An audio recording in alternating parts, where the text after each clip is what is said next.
l'Antiquité au Moyen Âge, le monde des morts exerçait un pouvoir bien réel sur la conduite des vivants.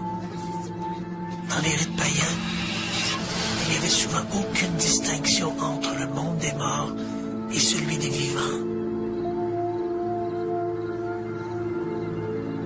Au milieu du 19e siècle, les nuits agitées de deux Canadiennes vont relancer la ferveur pour la communication avec l'au-delà.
Les deux sœurs, Margaret et Kate Fox, sont une fois de plus réveillées par des bruits sourds provenant des murs de la maison. Loin d'être effrayées par ces bruits qui les réveillent brusquement depuis quelque temps, les fillettes s'en amusent plutôt. Dans le but de communiquer avec cet esprit, Margaret frappe dans ses mains. Immédiatement, un même nombre de coups résonnent dans le mur d'en face. Les deux gamines cessent de rire. Leur jeu anodin prend soudain une tournure inquiétante. Quelqu'un vient pour la première fois d'établir un contact avec l'invisible. Le spiritisme est né.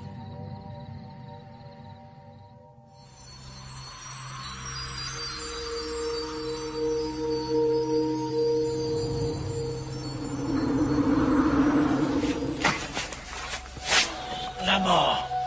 Destin fatal. Ouais, moi qu'elle ne soit qu'un passage obligé vers autre chose, mais... Quoi?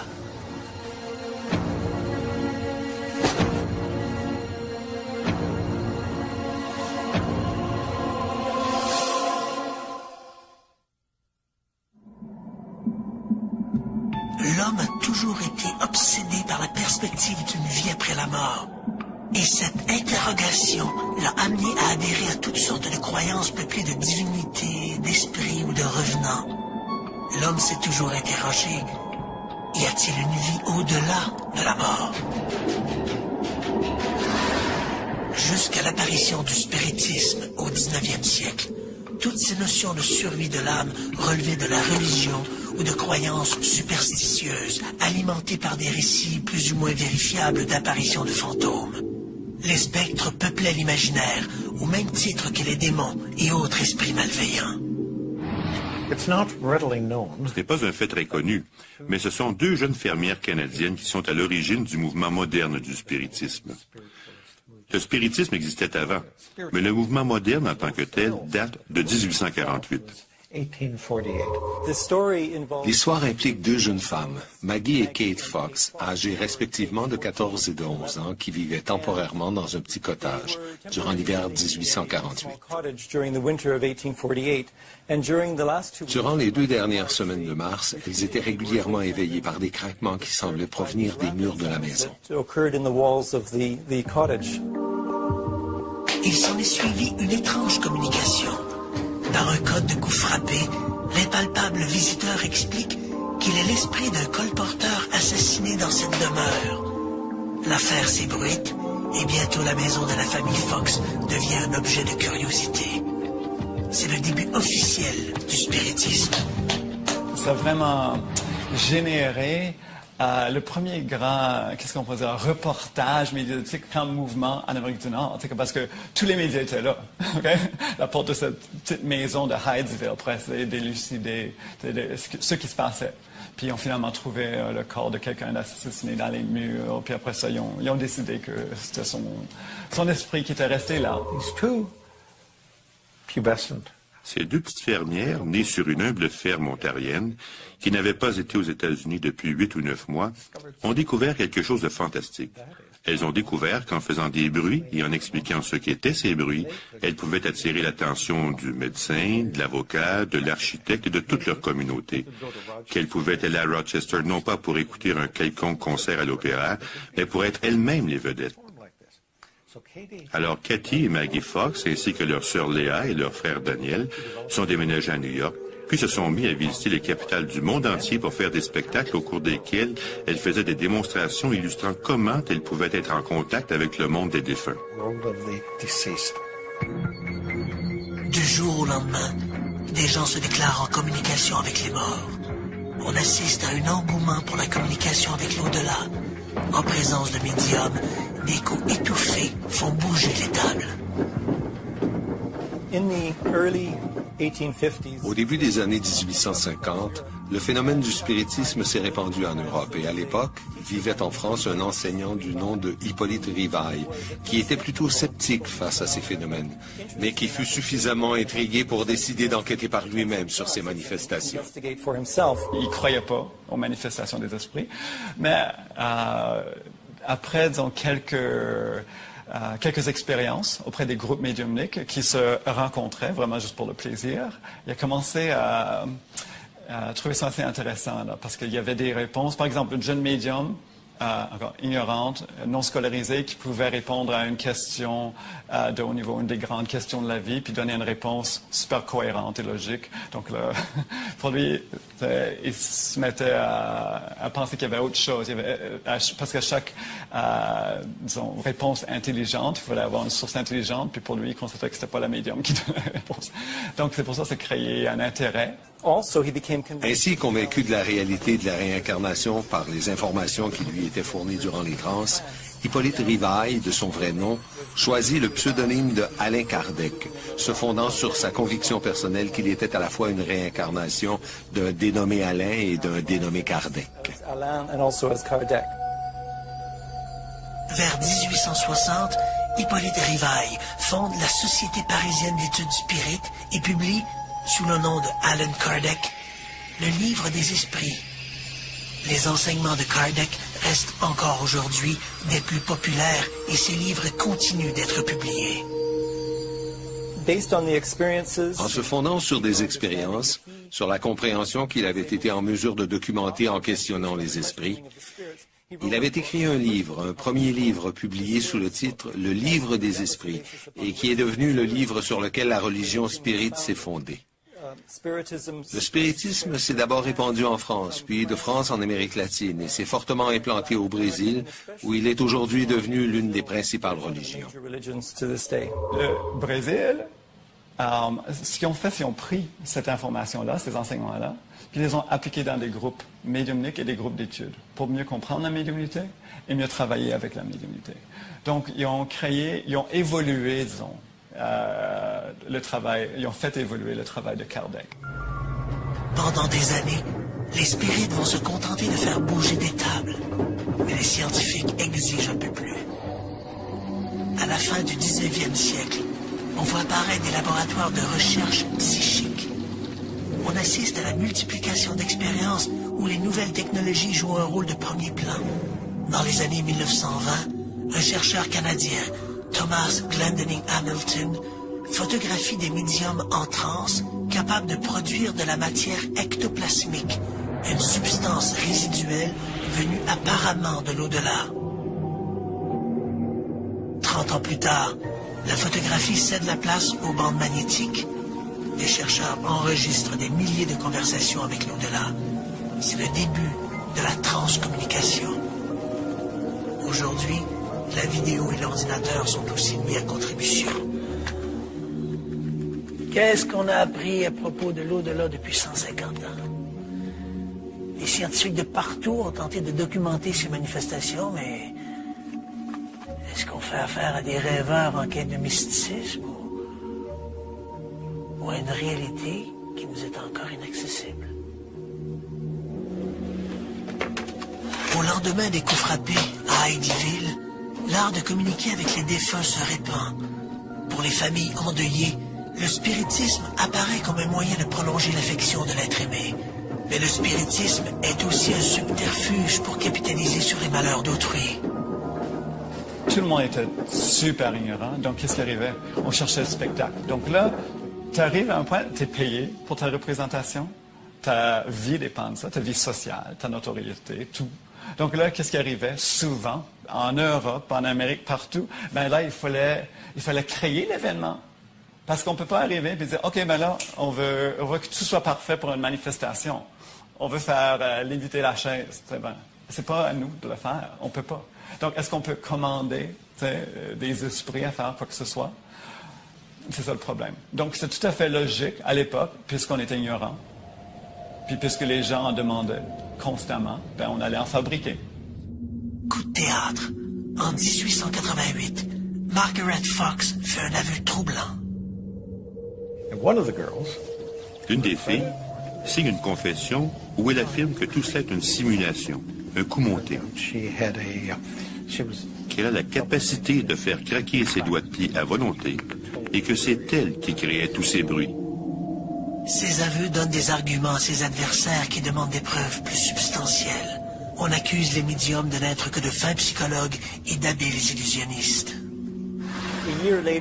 Un an plus tard, en 1889, Maggie Fox remonte sur scène devant le public et se rétracte, affirmant que le phénomène était bel et bien vrai.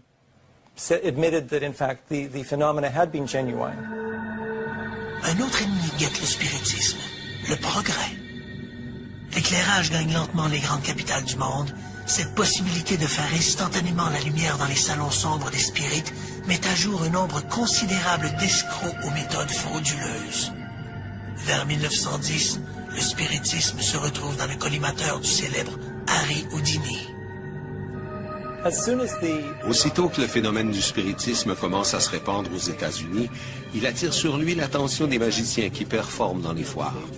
Au cours de la génération suivante, Harry Houdini s'est opposé fermement au phénomène des médiums. Il a parcouru les États-Unis pour faire la preuve que tous les médiums étaient des fraudeurs. Mais afin de discréditer les médiums, il a dû lui-même se résoudre à utiliser des procédés frauduleux. Houdini dénonce tous les trucs utilisés par les médiums pour arnaquer leurs clients. Il ajoute que les communications spirites ne contiennent que des banalités à la portée de n'importe quel fraudeur. Vraiment. Alors qu'en est-il de la spectaculaire séance de Eileen Garrett? Eileen Garrett est probablement le médium le plus connu du 20e siècle. Elle a toujours gardé un certain scepticisme face à ses dons et a toujours accepté de bonne grâce de se soumettre aux tests qu'ont voulu lui faire subir les chercheurs de la communauté scientifique. En 1930, une séance sera organisée pour tenter d'entrer en contact avec l'esprit de Sir Arthur Conan Doyle, décédé un peu plus tôt la même année. I am Lieutenant Carmichael Owen. I must do something about it. Mais à la surprise des gens présents, la communication ne s'est pas faite avec Sir Conan Doyle, mais avec un esprit qui prétendait être le défunt officier qui commandait le dirigeable britannique, le R-101. Un journaliste présent à la séance publie dès le lendemain un compte-rendu des propos du capitaine Irwin.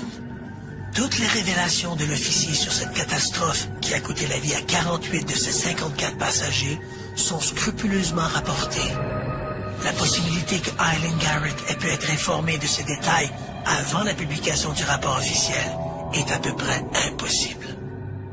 Dans le cas de l'information obtenue par Hélène Garrett lors de cette fameuse séance où le capitaine Carmichael du R101 s'est présenté, il était à peu près impossible que l'information fournie à la médium ait pu être connue des participants. Il faut bien comprendre que le dirigeable s'était écrasé 2 jours plus tôt dans le Beauvais, en France, et que l'information, même s'il y avait quand même une rumeur qui circulait déjà dans les rues de Londres que le R101 s'était écrasé, il n'y avait aucune information qui rapportait de quelle façon ça s'était produit, et encore moins qu'il pouvait y avoir des problèmes de structure dans la construction du R101, qui était responsable de sa chute.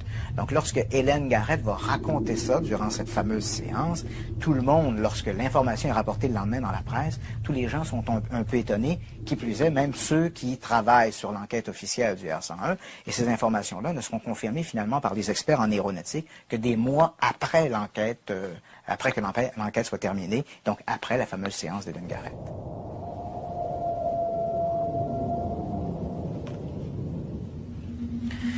Malgré la précision des informations obtenues par les médias, le spiritisme de l'époque continue d'être malmené par les scientifiques.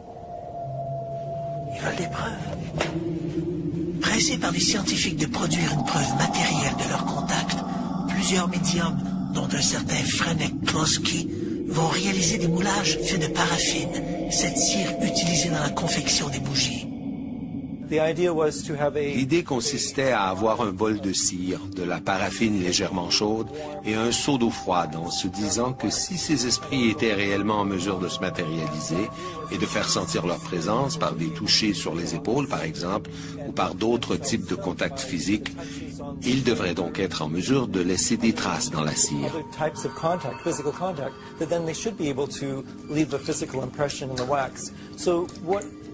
Alors l'idée consistait à ce que l'esprit pose le bout du doigt ou parfois toute la main dans la paraffine de sorte que son empreinte soit matérialisée.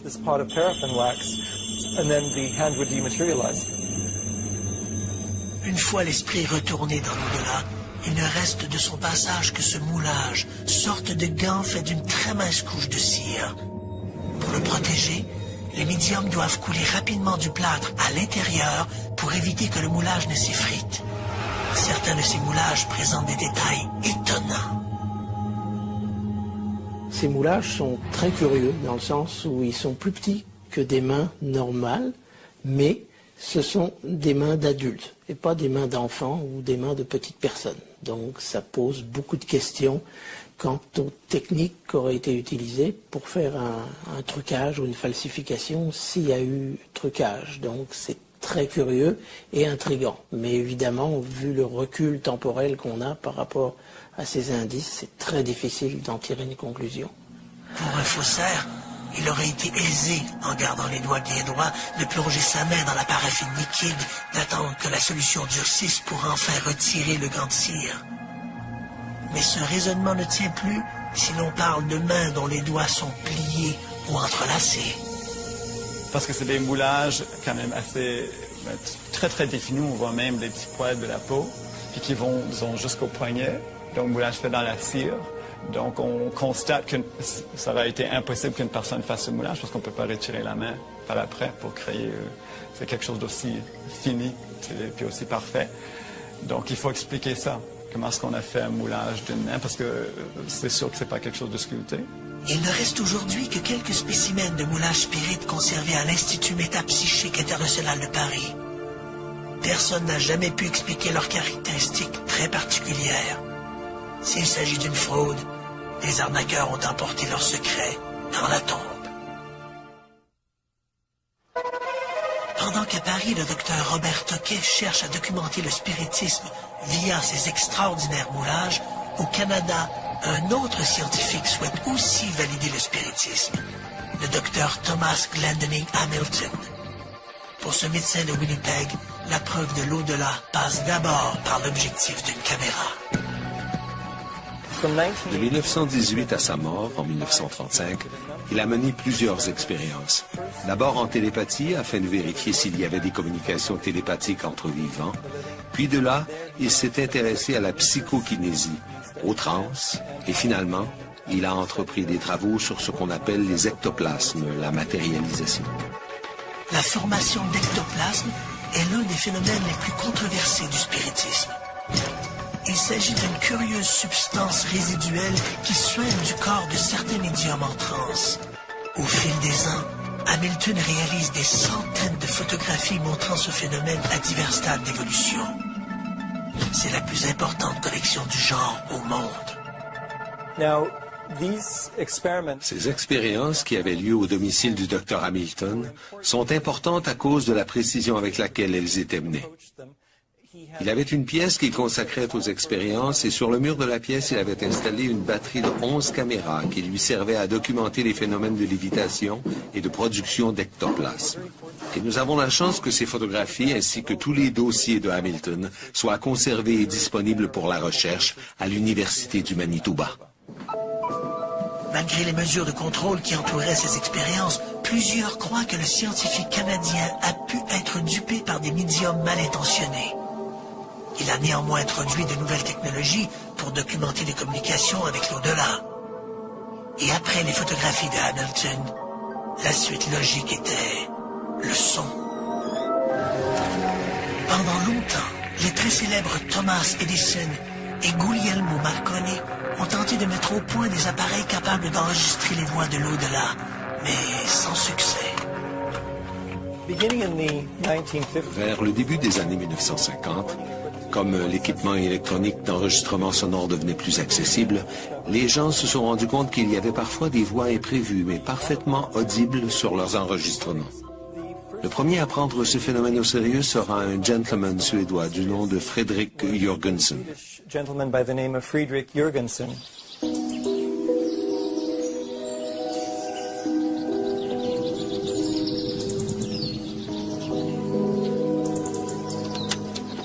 Un jour qu'il enregistrait des chants d'oiseaux près de sa maison, il eut la surprise, en écoutant son enregistrement, d'entendre des voix humaines.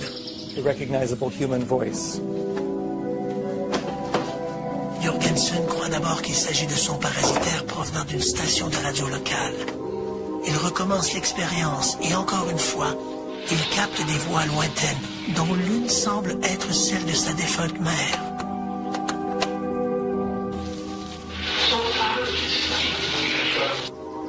My mother.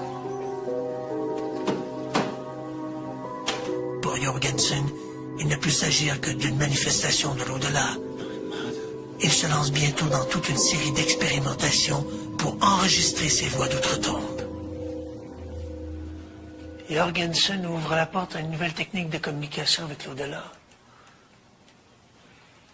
On ne parle plus aux morts. On les écoute.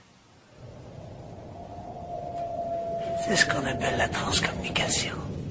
Jörgensen ne tarde pas à être imité par un autre chercheur suédois, le docteur Konstantin Raudive, qui s'impose rapidement comme l'expert de ces voix spectrales désignées sous le vocable de EVP, acronyme de Electric Voice Phenomenon.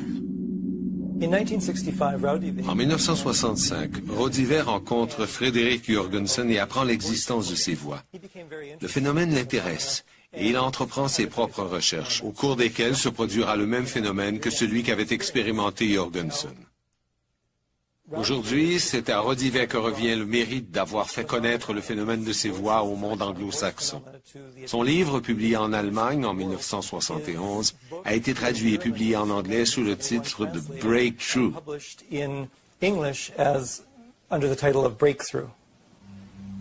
À sa mort en 1974, Raudive aura enregistré quelques 100 000 messages de l'au-delà. En 1970, un étudiant de l'Université de Cambridge en Angleterre, David Ellis, reçoit une bourse d'études pour enquêter sur les voix mystérieuses enregistrées par Konstantin Raudive. Dans son rapport, il écrit qu'une grande partie de ces enregistrements pourraient provenir de transmissions radio locales. Mais qu'en est-il des voix qui répondent directement aux questions posées par l'expérimentateur? Les caractéristiques qui ont convaincu les chercheurs que ces sons ne sont pas des signaux radio conventionnels, c'est que les voix dans ces enregistrements nomment directement le chercheur, qu'elles entretiennent un dialogue avec le chercheur, qu'elles disent des choses en rapport avec une situation précise. Ce ne sont pas des mots isolés. Ce sont des phrases courtes, oui, mais parfaitement cohérentes avec une situation précise. Alors, ça ne relève pas de simples signaux radio ordinaires. Hans Bender, un scientifique allemand, pionnier de la parapsychologie, a cru jusqu'à sa mort que ces voix étaient authentiques, mais ne les a jamais associées aux défunts. Pour lui, ces voix étaient des projections télékinétiques, une forme de matérialisation auditive et inconsciente des pensées de l'expérimentateur. À l'audio s'ajoute ensuite la vidéo, et ici, la controverse est encore plus grande.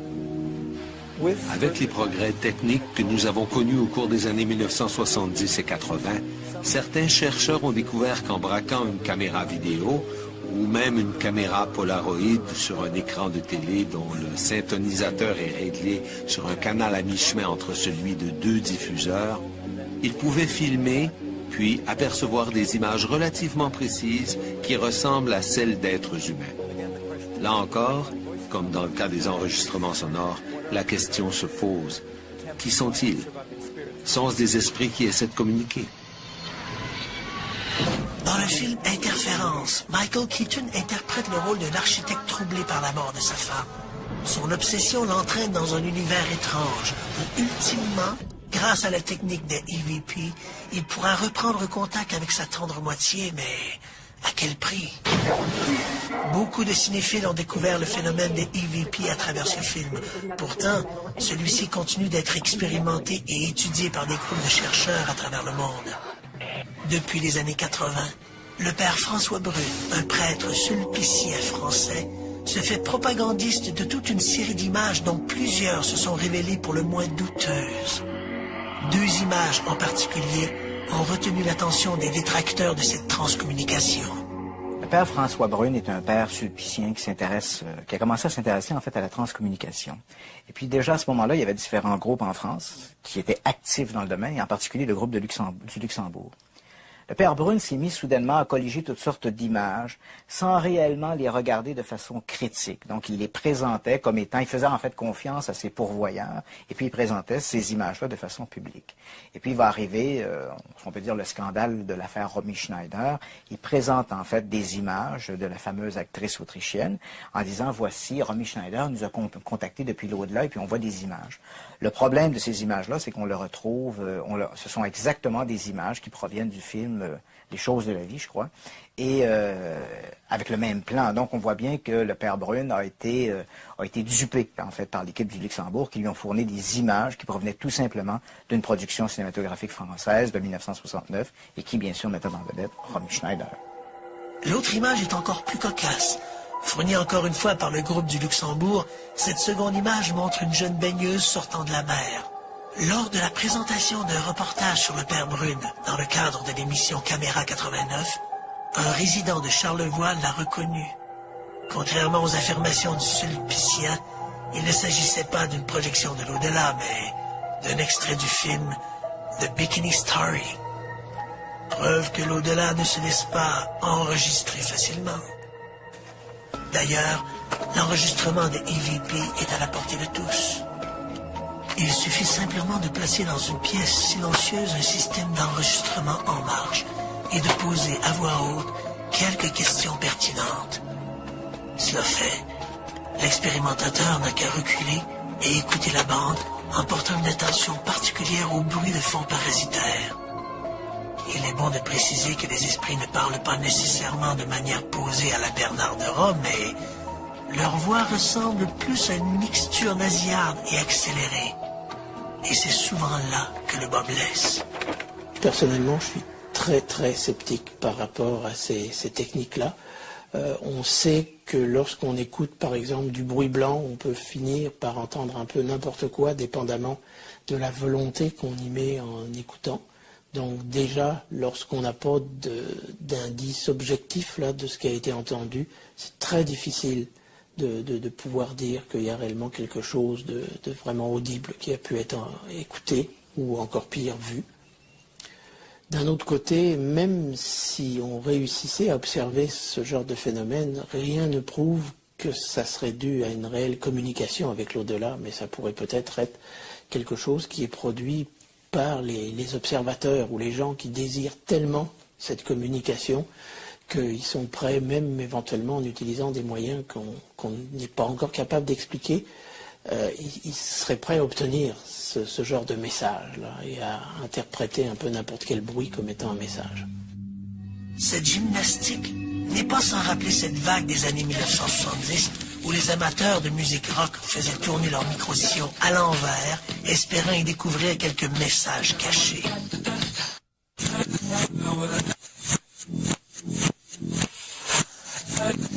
Ce qui pour la plupart des gens n'était qu'un charabia incompréhensible devenait pour ces amateurs d'occultisme des phrases à caractère ésotérique ou satanique.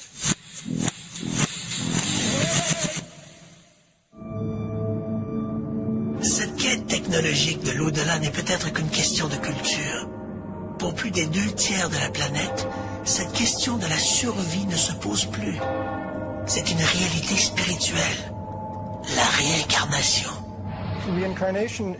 La réincarnation, c'est l'idée que lorsqu'une personne décède, son esprit ou son âme, après une période de temps relativement brève, renaît dans un autre être humain.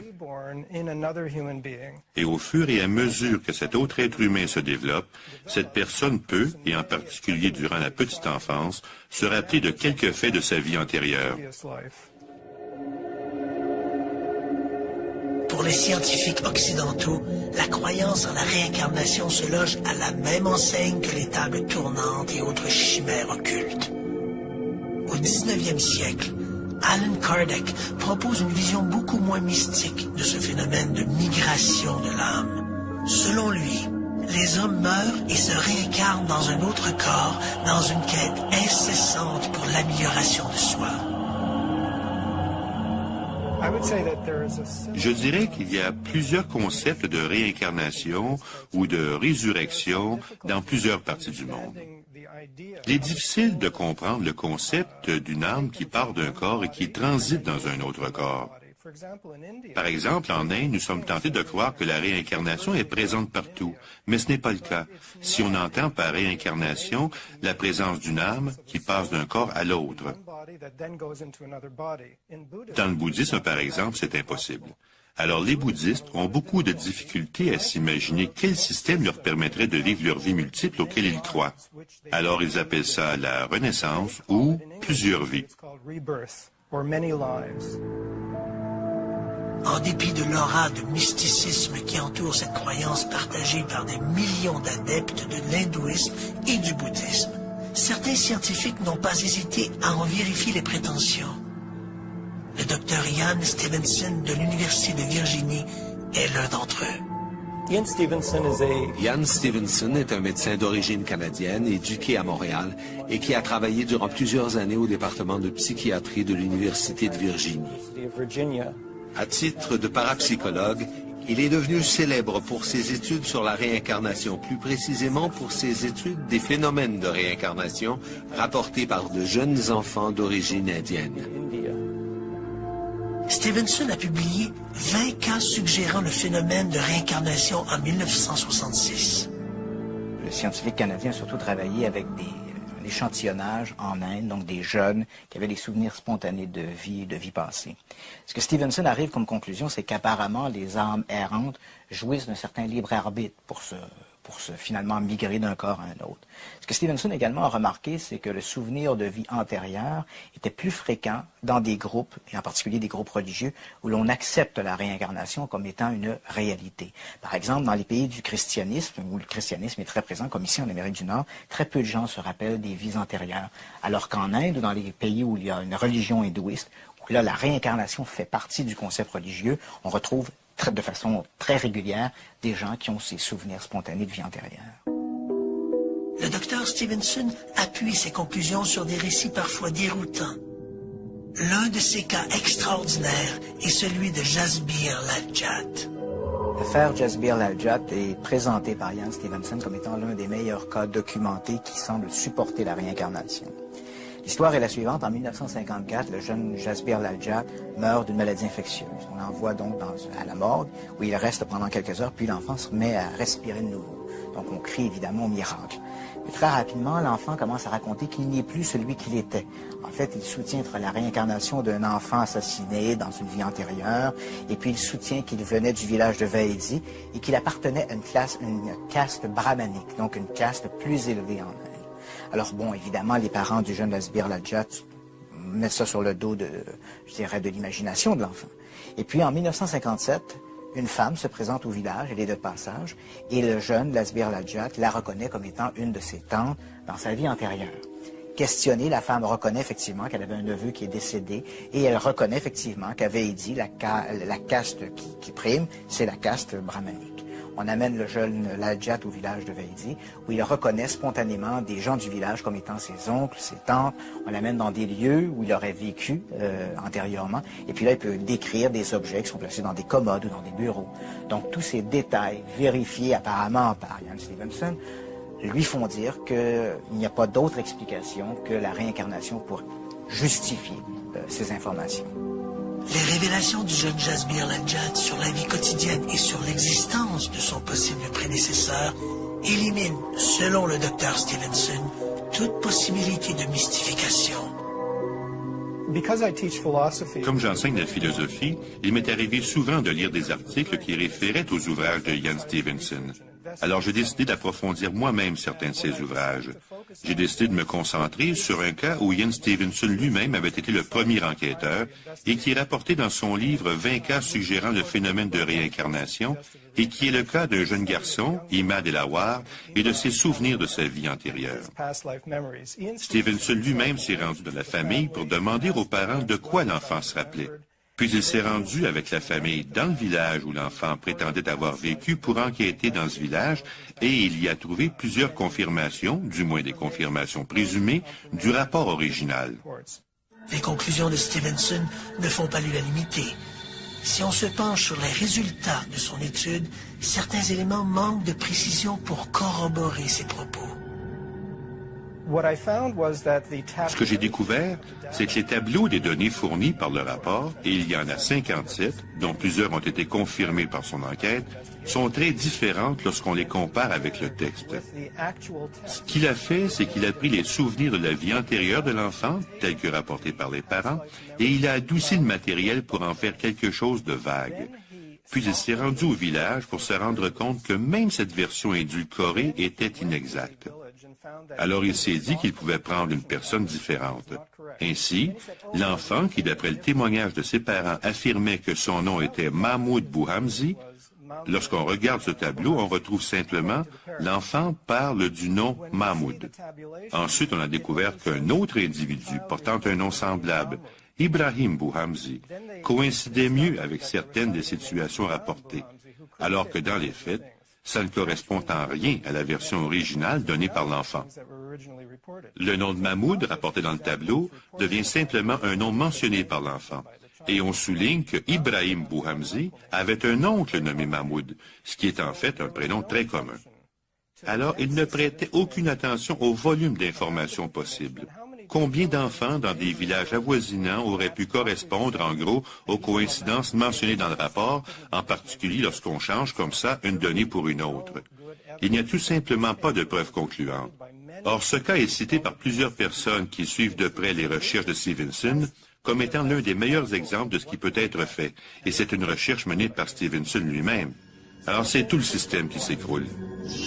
Au fil des ans, le docteur Stevenson a également colligé un nombre impressionnant de cas où des gens ont regardé des marques physiques de leur vie antérieure. Prenons l'exemple d'enfants ou d'adultes qui portent des verrues. Verrues qui sont interprétées comme étant une trace de la vie passée d'une personne où celle-ci aurait, par exemple, été tuée d'un projectile d'arme à feu. Alors, dans un livre énorme qui compte au moins 2000 pages et intitulé « La biologie de la réincarnation », Stevenson enquête et présente des preuves. Et ce qu'il fait dans ce livre, il sépare. Et je ne dis pas qu'il le fait délibérément, mais dans les faits, les tableaux des résultats sont à un endroit. Ensuite, vous devez vérifier vous-même en quoi ces résultats correspondent aux données originales. Et dans plusieurs des cas, ça ne correspond pas, au point que vous vous dites que c'est vraiment une très, très mauvaise recherche. Depuis les travaux de Stevenson, la réincarnation a connu un engouement auprès des adeptes d'occultisme et de paranormal. Des centaines de cas semblables à ceux évoqués par le chercheur canadien ont déjà été publiés. À tous les jours, des amateurs d'insolites recueillent de nouveaux témoignages, tantôt spontanés, tantôt par régression hypnotique. Plusieurs soutiennent que ces propos ne sont que le fruit d'imagination débordante, alors que d'autres accusent les enquêteurs d'utiliser l'hypnose de façon abusive. Ce qui se passe sous hypnose, c'est que vous vous donnez le droit d'être libre. Sous hypnose, votre esprit critique conscient est mis de côté, ce qui ne veut pas dire pour autant que ce qui sort de votre bouche est une vérité totale et absolue. Ça peut fort bien être une métaphore que votre esprit se fabrique pour comprendre quelque chose d'autre. Les associations sceptiques dénoncent le concept même de la réincarnation sous prétexte qu'il ne tient pas compte de l'accroissement démographique. S'il y a plus d'enfants qui naissent que de vieillards qui meurent, le puits des âmes devrait être asséché depuis belle lurette. Le spiritisme a créé une proximité entre le monde des vivants et celui des défunts. Cette frontière s'est vite posée comme un nouveau défi de la science. L'au-delà existe-t-il? Malheureusement, il faut constater que 150 ans de communication spirite ne nous ont guère renseignés sur l'au-delà. Quant aux preuves de cet au-delà, elles demeurent l'objet de vives discussions. Ni les moulages spirites, ni les photographies de T.J. Hamilton, ni même les milliers d'enregistrements audio de Raoul Duvet nous forcent à accepter la réalité d'un au-delà peuplé d'esprits désincarnés. La preuve ultime reste encore à faire, et c'est là que le problème de la méthodologie scientifique se pose. L'au-delà, par définition immatériel et impalpable, peut-il être documenté par des instruments conçus pour fournir des mesures dans notre monde physique? Les 400 dernières années de l'histoire des sciences naturelles nous ont démontré que les créatures biologiques ont évolué, qu'elles sont des créatures chimiquement très complexes et que cette chimie produit également des résultats physiques très complexes. Cette interaction entre la biologie, la chimie et la physique est très profonde et est le résultat de centaines d'années de recherche qui n'ont jamais été démenties par aucune loi ni par aucune force biologique, chimique ou physique. En conséquence, il y a un poids énorme qui favorise ce modèle et toutes les explications paranormales de situations qui peuvent sembler inhabituelles reposent forcément sur une violation de ce modèle. Alors les données doivent être impeccables pour arriver à renverser des centaines d'années de recherche. Un sondage réalisé auprès des lecteurs du très sérieux London Times en Angleterre indique qu'une personne sur 6 affirme avoir vécu une expérience paranormale qui justifie sa croyance dans la réincarnation. Des statistiques peu surprenantes compte tenu des très nombreux indices qui suggèrent la réalité de la réincarnation. C'est sûr qu'il y a des cas troublants dans les récits qui sont faits là. Mais je dirais que autant que c'est, quel que soit le caractère extraordinaire de ces cas, aussi troublants puissent-ils être, à mon avis, ils ne seront jamais des preuves de la réincarnation. Parce qu'on trouvera toujours d'autres explications qui ont permis aux gens de construire leur récit ou d'aller chercher les informations qu'ils relatent dans leur récit, en particulier si on fait appel à d'autres facultés psy qu'on peut-être existent et qu'on peut observer par ailleurs, comme par exemple la possibilité de lire de l'information à distance ou là d'aller chercher de l'information dans le passé. Quand X raconte qu'il a été Y il y a un siècle, peut-être qu'il va juste chercher de l'information dans le passé sur la vie de Y, mais ça ne prouve jamais que Y est devenu X. Donc on peut juste prouver par ces expériences, on peut juste démontrer que de façon surprenante et extraordinaire et non explicable, certaines personnes sont capables d'aller chercher de l'information de façon inconsciente, là, sur la vie de quelqu'un qui a vécu dans le passé. Actuellement, je dirais que les chercheurs se divisent en deux groupes. Ceux qui favorisent l'hypothèse psychologique, donc que l'ensemble de ces manifestations-là sont le produit des vivants. Donc c'est nous, par des énergies psychokinétiques, télékinétiques qu'on explique mal, produirait ces effets, ces coups frappés dans les murs, les tables qui bougent, les pseudo-communications avec l'au-delà. Même, à la rigueur, peut-être, les communications, les transcommunications. Et puis, il y a ceux qui prétendent que ce sont les revenants qui se manifestent. Je dirais que, entre les deux hypothèses, pour le public en général, on va favoriser l'hypothèse du revenant. Pourquoi? Parce qu'à la fois, c'est inquiétant, mais en même temps, c'est rassurant. Parce que si l'au-delà existe, la mort n'est pas une fin en soi, mais un passage vers autre chose.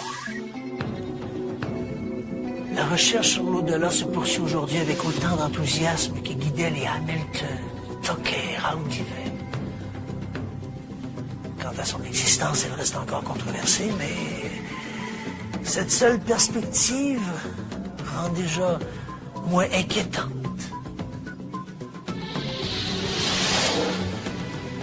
La mort.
l'Antiquité au Moyen Âge, le monde des morts exerçait un pouvoir bien réel sur la conduite des vivants.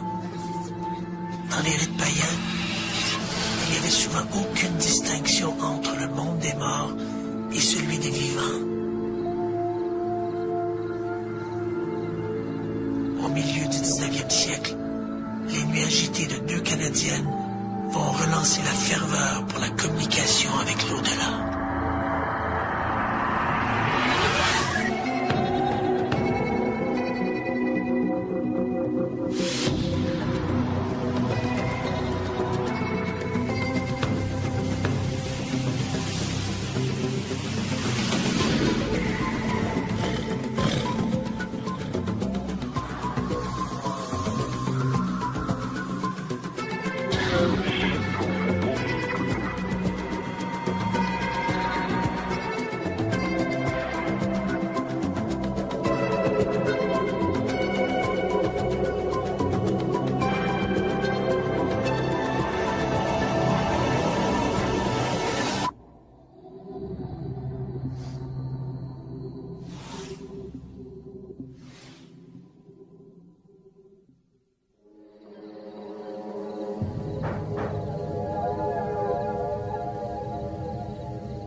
Les deux sœurs, Margaret et Kate Fox, sont une fois de plus réveillées par des bruits sourds provenant des murs de la maison. Loin d'être effrayées par ces bruits qui les réveillent brusquement depuis quelque temps, les fillettes s'en amusent plutôt. Dans le but de communiquer avec cet esprit, Margaret frappe dans ses mains. Immédiatement, un même nombre de coups résonnent dans le mur d'en face. Les deux gamines cessent de rire. Leur jeu anodin prend soudain une tournure inquiétante. Quelqu'un vient pour la première fois d'établir un contact avec l'invisible. Le spiritisme est né.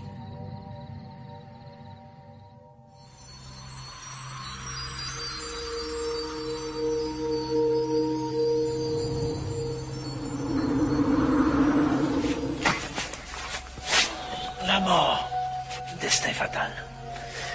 Ouais, moi qu'elle ne soit qu'un passage obligé vers autre chose, mais... Quoi?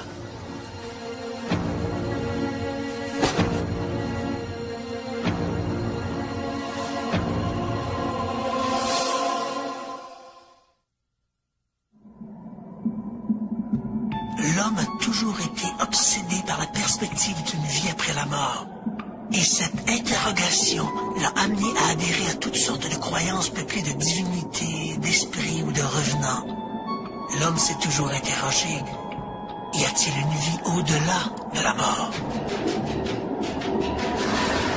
Jusqu'à l'apparition du spiritisme au 19e siècle, toutes ces notions de survie de l'âme relevaient de la religion ou de croyances superstitieuses, alimentées par des récits plus ou moins vérifiables d'apparitions de fantômes.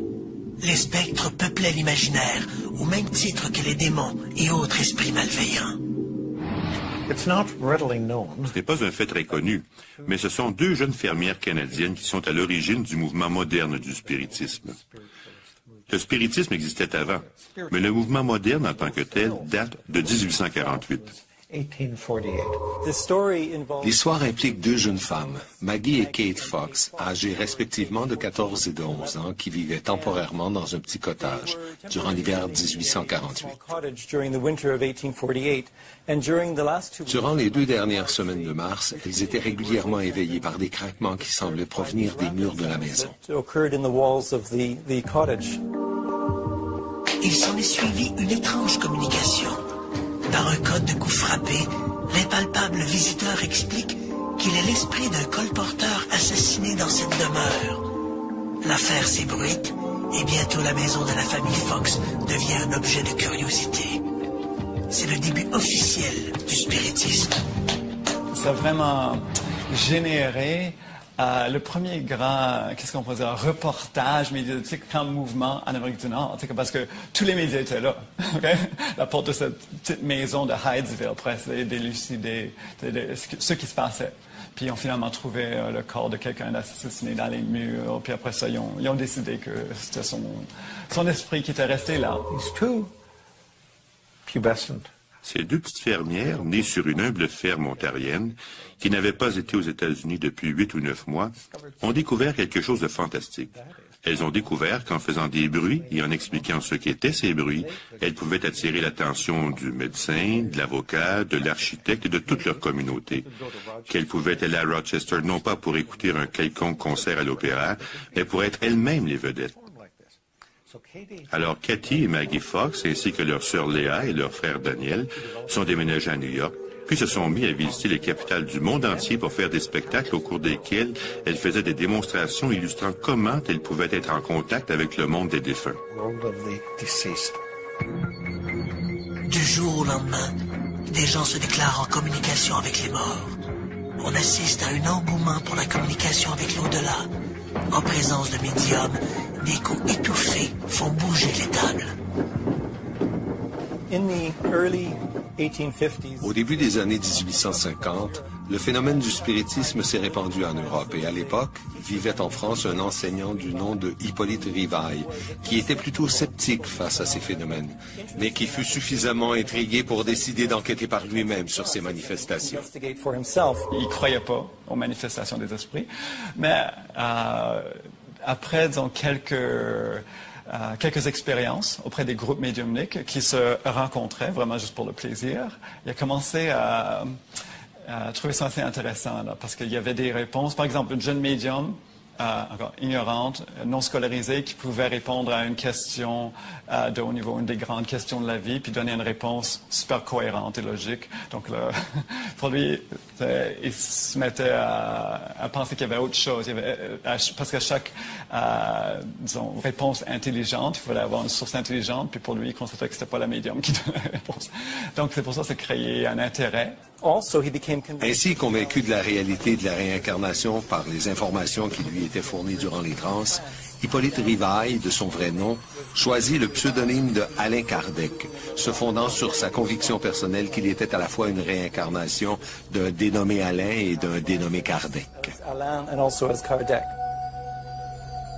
Vers 1860, Hippolyte Rivail fonde la Société parisienne d'études spirites et publie, sous le nom de Allan Kardec, le livre des esprits.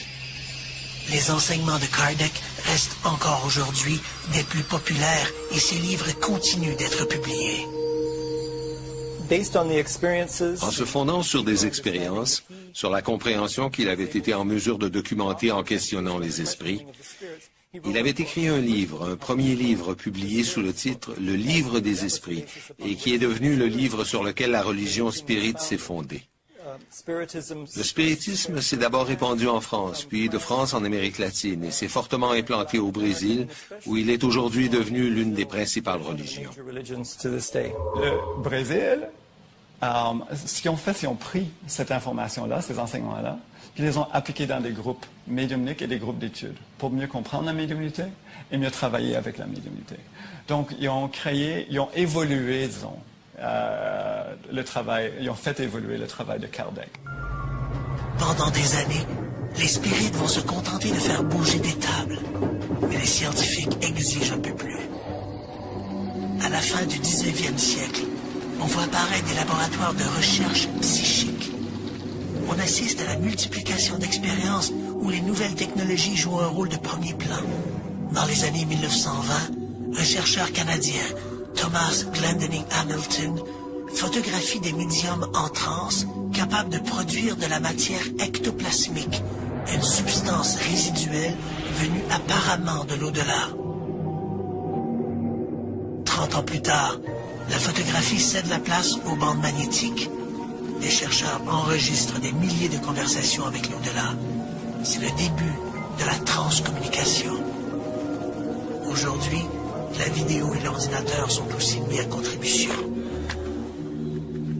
Qu'est-ce qu'on a appris à propos de l'au-delà depuis 150 ans? Les scientifiques de partout ont tenté de documenter ces manifestations, mais est-ce qu'on fait affaire à des rêveurs en quête de mysticisme ou à une réalité qui nous est encore inaccessible? Au lendemain des coups frappés à Heidyville, l'art de communiquer avec les défunts se répand. Pour les familles endeuillées, le spiritisme apparaît comme un moyen de prolonger l'affection de l'être aimé. Mais le spiritisme est aussi un subterfuge pour capitaliser sur les malheurs d'autrui. Tout le monde était super ignorant, donc qu'est-ce qui arrivait? On cherchait le spectacle. Donc là, tu arrives à un point, tu es payé pour ta représentation, ta vie dépend de ça, ta vie sociale, ta notoriété, tout. Donc là, qu'est-ce qui arrivait? Souvent, en Europe, en Amérique, partout, ben là, il fallait créer l'événement. Parce qu'on ne peut pas arriver et dire, OK, ben là, on veut que tout soit parfait pour une manifestation. On veut faire léviter la chaise. C'est pas à nous de le faire. On ne peut pas. Donc, est-ce qu'on peut commander des esprits à faire quoi que ce soit? C'est ça le problème. Donc, c'est tout à fait logique à l'époque, puisqu'on était ignorant. Puis puisque les gens en demandaient constamment, ben on allait en fabriquer. Coup de théâtre. En 1888, Margaret Fox fait un aveu troublant. L'une des filles signe une confession où elle affirme que tout cela est une simulation, un coup monté. Qu'elle a la capacité de faire craquer ses doigts de pied à volonté et que c'est elle qui créait tous ces bruits. Ces aveux donnent des arguments à ses adversaires qui demandent des preuves plus substantielles. On accuse les médiums de n'être que de fins psychologues et d'habiles illusionnistes. Un an plus tard, en 1889, Maggie Fox remonte sur scène devant le public et se rétracte, affirmant que le phénomène était bel et bien vrai.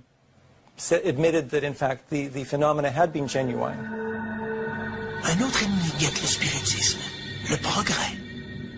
L'éclairage gagne lentement les grandes capitales du monde. Cette possibilité de faire instantanément la lumière dans les salons sombres des spirites met à jour un nombre considérable d'escrocs aux méthodes frauduleuses. Vers 1910, le spiritisme se retrouve dans le collimateur du célèbre Harry Houdini. Aussitôt que le phénomène du spiritisme commence à se répandre aux États-Unis, il attire sur lui l'attention des magiciens qui performent dans les foires. Au cours de la génération suivante, Harry Houdini s'est opposé fermement au phénomène des médiums. Il a parcouru les États-Unis pour faire la preuve que tous les médiums étaient des fraudeurs. Mais afin de discréditer les médiums, il a dû lui-même se résoudre à utiliser des procédés frauduleux. Houdini dénonce tous les trucs utilisés par les médiums pour arnaquer leurs clients. Il ajoute que les communications spirites ne contiennent que des banalités à la portée de n'importe quel fraudeur. Vraiment. Alors qu'en est-il de la spectaculaire séance de Eileen Garrett? Eileen Garrett est probablement le médium le plus connu du 20e siècle. Elle a toujours gardé un certain scepticisme face à ses dons et a toujours accepté de bonne grâce de se soumettre aux tests qu'ont voulu lui faire subir les chercheurs de la communauté scientifique. En 1930, une séance sera organisée pour tenter d'entrer en contact avec l'esprit de Sir Arthur Conan Doyle, décédé un peu plus tôt la même année.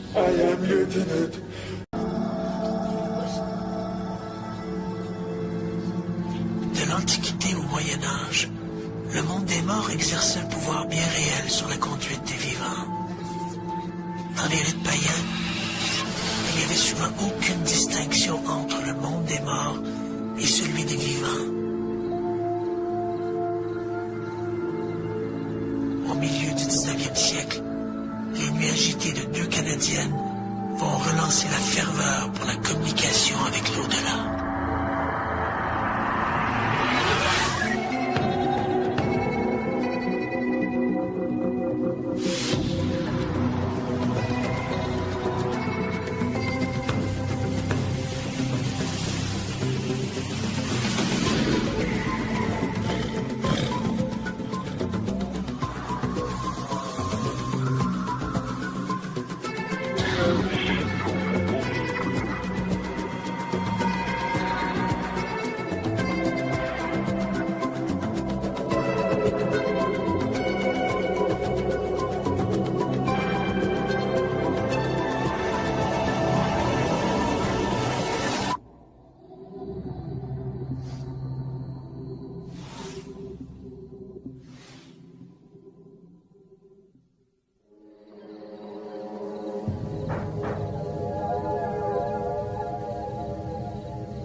Les deux sœurs, Margaret et Kate Fox, sont une fois de plus réveillées par des bruits sourds provenant des murs de la maison. Loin d'être effrayées par ces bruits qui les réveillent brusquement depuis quelque temps, les fillettes s'en amusent plutôt. Dans le but de communiquer avec cet esprit, Margaret frappe dans ses mains. Immédiatement, un même nombre de coups résonnent dans le mur d'en face. Les deux gamines cessent de rire. Leur jeu anodin prend soudain une tournure inquiétante. Quelqu'un vient pour la première fois d'établir un contact avec l'invisible. Le spiritisme est né.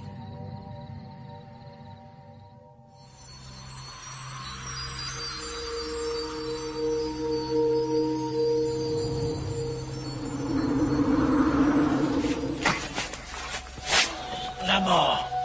Destin fatal. Moi qu'elle ne soit qu'un passage obligé vers autre chose, mais... Quoi?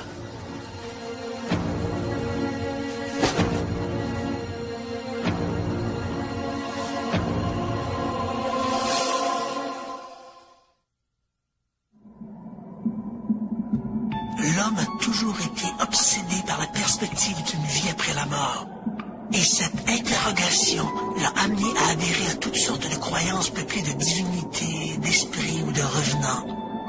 L'homme s'est toujours interrogé, y a-t-il une vie au-delà de la mort? Jusqu'à l'apparition du spiritisme au 19e siècle, toutes ces notions de survie de l'âme relevaient de la religion ou de croyances superstitieuses, alimentées par des récits plus ou moins vérifiables d'apparitions de fantômes. Les spectres peuplaient l'imaginaire, au même titre que les démons et autres esprits malveillants. Ce n'est pas un fait très connu, mais ce sont deux jeunes fermières canadiennes qui sont à l'origine du mouvement moderne du spiritisme. Le spiritisme existait avant, mais le mouvement moderne en tant que tel date de 1848. 1848. L'histoire implique deux jeunes femmes, Maggie et Kate Fox, âgées respectivement de 14 et de 11 ans, qui vivaient temporairement dans un petit cottage durant l'hiver 1848. Durant les 2 dernières semaines de mars, elles étaient régulièrement éveillées par des craquements qui semblaient provenir des murs de la maison. Il s'en est suivi une étrange communication. Par un code de coup frappé, l'impalpable visiteur explique qu'il est l'esprit d'un colporteur assassiné dans cette demeure. L'affaire s'ébruite et bientôt la maison de la famille Fox devient un objet de curiosité. C'est le début officiel du spiritisme. Ça a vraiment généré le premier grand, qu'est-ce qu'on peut dire, reportage médiatique, grand mouvement en Amérique du Nord, parce que tous les médias étaient là. Okay? La porte de cette petite maison de Hydesville pour essayer d'élucider ce qui se passait. Puis ils ont finalement trouvé le corps de quelqu'un assassiné dans les murs. Puis après ça, ils ont décidé que c'était son esprit qui était resté là. These two pubescent Ces 2 petites fermières, nées sur une humble ferme ontarienne, qui n'avaient pas été aux États-Unis depuis 8 ou 9 mois, ont découvert quelque chose de fantastique. Elles ont découvert qu'en faisant des bruits et en expliquant ce qu'étaient ces bruits, elles pouvaient attirer l'attention du médecin, de l'avocat, de l'architecte et de toute leur communauté. Qu'elles pouvaient aller à Rochester non pas pour écouter un quelconque concert à l'opéra, mais pour être elles-mêmes les vedettes. Alors Cathy et Maggie Fox, ainsi que leur sœur Léa et leur frère Daniel, sont déménagés à New York, puis se sont mis à visiter les capitales du monde entier pour faire des spectacles au cours desquels elles faisaient des démonstrations illustrant comment elles pouvaient être en contact avec le monde des défunts. Du jour au lendemain, des gens se déclarent en communication avec les morts. On assiste à un engouement pour la communication avec l'au-delà. En présence de médiums, des coups étouffés font bouger les tables. Au début des années 1850, le phénomène du spiritisme s'est répandu en Europe et à l'époque, vivait en France un enseignant du nom de Hippolyte Rivail, qui était plutôt sceptique face à ces phénomènes, mais qui fut suffisamment intrigué pour décider d'enquêter par lui-même sur ces manifestations. Il ne croyait pas aux manifestations des esprits, mais après, disons, quelques expériences auprès des groupes médiumniques qui se rencontraient vraiment juste pour le plaisir, il a commencé à trouver ça assez intéressant, là, parce qu'il y avait des réponses. Par exemple, une jeune médium, encore ignorante, non scolarisée, qui pouvait répondre à une question de haut niveau, une des grandes questions de la vie, puis donner une réponse super cohérente et logique. Donc, là, pour lui, il se mettait à penser qu'il y avait autre chose.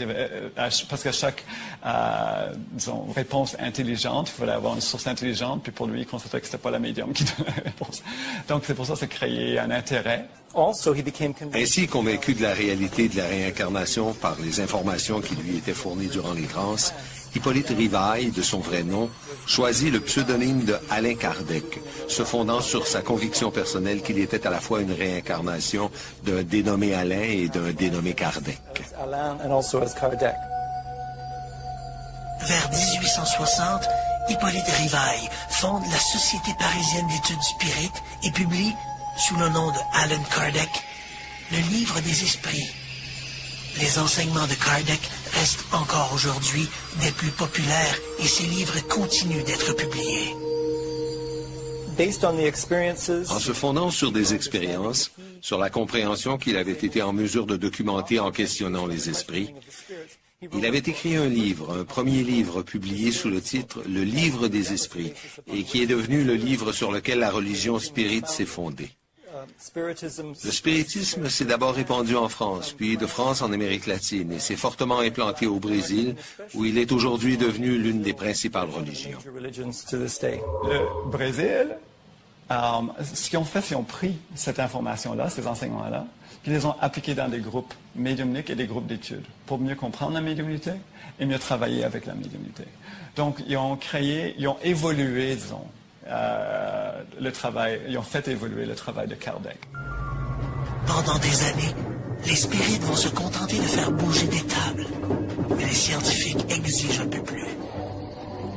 À la fin du 19e siècle, on voit apparaître des laboratoires de recherche psychique. on assiste à la multiplication d'expériences où les nouvelles technologies jouent un rôle de premier plan.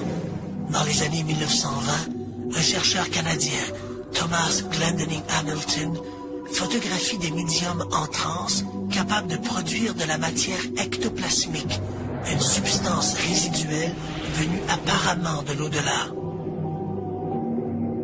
30 ans plus tard, la photographie cède la place aux bandes magnétiques.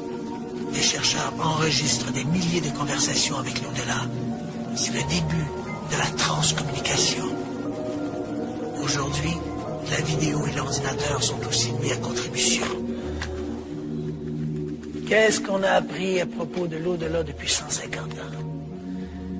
Les scientifiques de partout ont tenté de documenter ces manifestations, mais est-ce qu'on fait affaire à des rêveurs en quête de mysticisme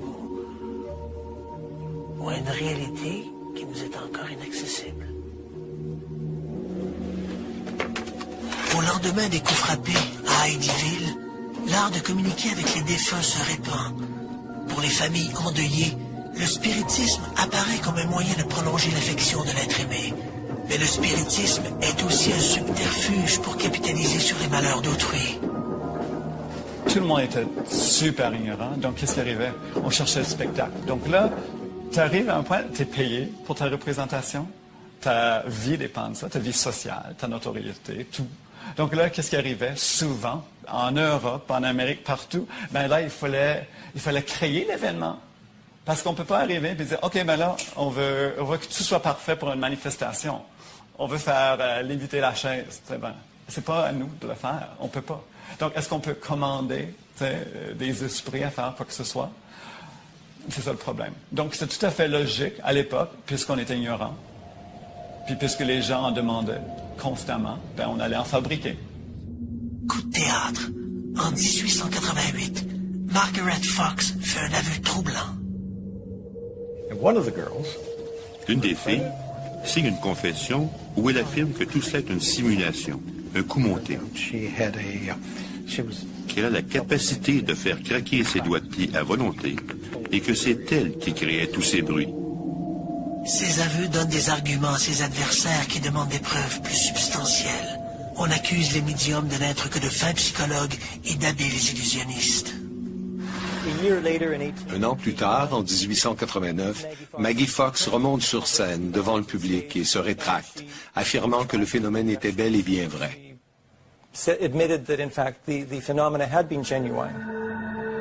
Un autre ennemi guette le spiritisme, le progrès. L'éclairage gagne lentement les grandes capitales du monde.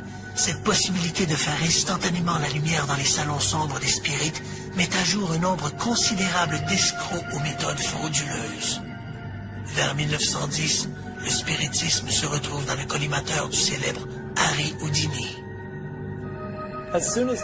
Aussitôt que le phénomène du spiritisme commence à se répandre aux États-Unis, il attire sur lui l'attention des magiciens qui performent dans les foires. Au cours de la génération suivante, Harry Houdini s'est opposé fermement au phénomène des médiums. Il a parcouru les États-Unis pour faire la preuve que tous les médiums étaient des fraudeurs. Mais afin de discréditer les médiums, il a dû lui-même se résoudre à utiliser des procédés frauduleux. Houdini dénonce tous les trucs utilisés par les médiums pour arnaquer leurs clients. Il ajoute que les communications spirites ne contiennent que des banalités à la portée de n'importe quel fraudeur. Vraiment. Alors qu'en est-il de la spectaculaire séance de Eileen Garrett? Eileen Garrett est probablement le médium le plus connu du 20e siècle. Elle a toujours gardé un certain scepticisme face à ses dons et a toujours accepté de bonne grâce de se soumettre aux tests qu'ont voulu lui faire subir les chercheurs de la communauté scientifique. En 1930, une séance sera organisée pour tenter d'entrer en contact avec l'esprit de Sir Arthur Conan Doyle, décédé un peu plus tôt la même année. I am Lieutenant Carmichael Owen. I must do something about it.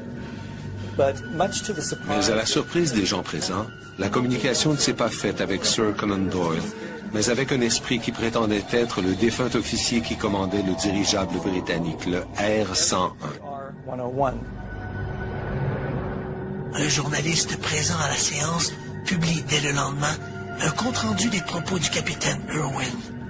Toutes les révélations de l'officier sur cette catastrophe qui a coûté la vie à 48 de ses 54 passagers sont scrupuleusement rapportées. La possibilité que Eileen Garrett ait pu être informée de ces détails avant la publication du rapport officiel est à peu près impossible. Dans le cas de l'information obtenue par Eileen Garrett lors de cette fameuse séance où le capitaine Carmichael du R-101 s'est présenté, il est à peu près impossible que l'information fournie à la médium ait pu être connue des participants. Il faut bien comprendre que le dirigeable s'était écrasé 2 jours plus tôt dans le Beauvais, en France, et que l'information, même s'il y avait quand même une rumeur qui circulait déjà dans les rues de Londres que le R-101 s'était écrasé, il n'y avait aucune information qui rapportait de quelle façon ça s'était produit, et encore moins qu'il pouvait y avoir des problèmes de structure dans la construction du R-101, qui était responsable de sa chute. Donc, lorsque Eileen Garrett va raconter ça durant cette fameuse